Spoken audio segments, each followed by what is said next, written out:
To keep Nigeria one is a task that must be done.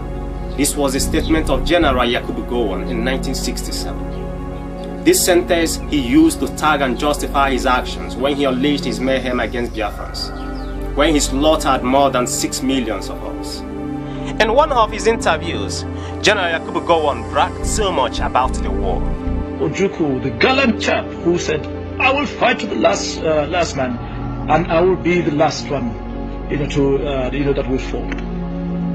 What a pity! How are the mighty fallen, and in such a cowardly way. If he has done a Hitler, probably we could have thought, he is at least a man of courage. In his speech, he never said the reason or the cause of the civil war.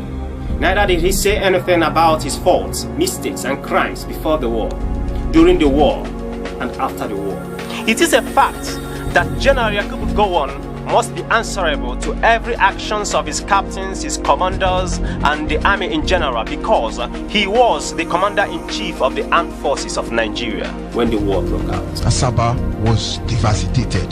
Turn to a ghost land, and then you go to Warri Aziz. There was one Yoruba man they call Adekule Black Scorpion. He was ravaging everywhere from Benin to Warri to Sapile to Ole to Ajape to Patani. He was jumping up and down, killing and raping.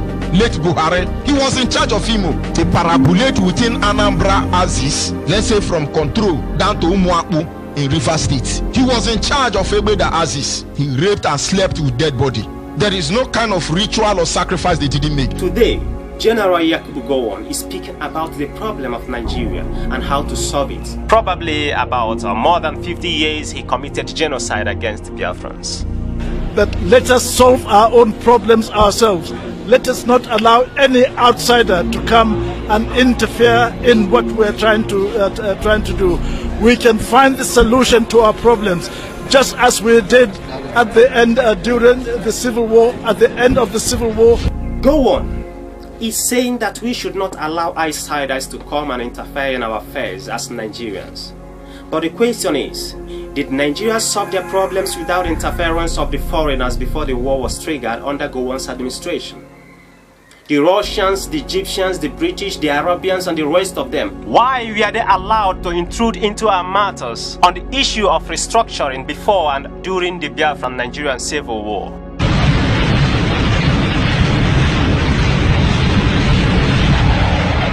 The Americans took them over 150 years before they can get reconciliation, but ours was almost immediate, and within 6 months the East Central State was able to play a part as an equal, and the people of that area were part and parcel. Gowon said he solved our problems after the war within 6 months.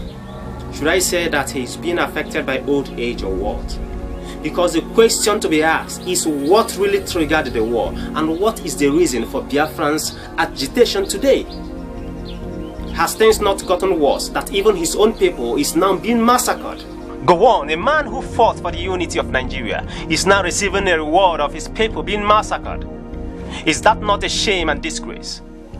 Lest I forget, he said something about our children, the Biafran children. Let's hear him.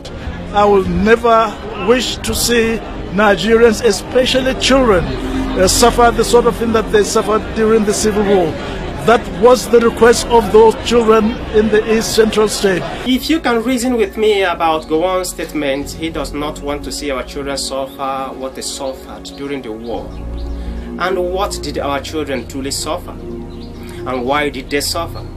Why was the Kwashiorkor disease drastically attacking our children during the Civil War? Why were they starved? What happened to our hospitals and markets? What happened to our schools and churches? These are questions Gowon should answer. He wouldn't want to see our land and sea route blocked again. That's what he means. For our mothers and children to starve. Gowon is a typical murderer. With his own mouth, he's now making us understand that the genocide was a deliberate act.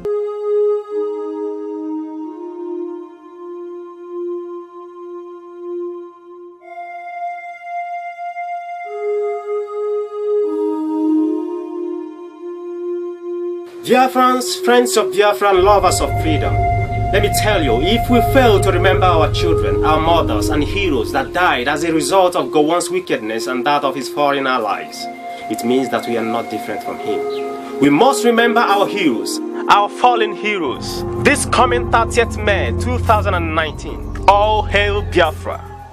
This is coming to you from Biafra land. Chika Austin, the producer. Tony Asamba, the production manager. Sponsored by the IPOB UAE family, led by Ike Ikechu. I still remain your brother, Mazi Ikenwajako. Udo Derono.